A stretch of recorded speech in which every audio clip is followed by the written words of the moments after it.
ngomongnya 500.000 bles. Wah, iki sing gawe mbuli aku. Aku asik ngucap 500 bles ke mergo kowe. Loh, mergo aku. Aku sing mancing kowe kersane ngomong 500 bles. Oh, coba ajar kowe. Waduh, modar kowe. Kowe dan modar kowe. Ora ngerti 500 bles. 500 bles. Doro, wis sanggeni.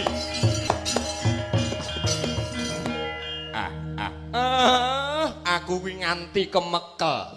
Wong jenenge kok geguyon asik mancing. Oh. Tak tandangi 500 bles. Yen ngono pancen kowe kuwi satriya, pancen kowe ora wedi karo sapa-sapa ya wis sanggeni. Muga-muga lakon wisanggeni gugat. Muga-muga saged ndayani Ki Dalang Adi. Amin. Amin. Muga-muga watake Ki Dalang Adi padha karo Raden Wisanggeni. Ngono ya, Kang? Iya.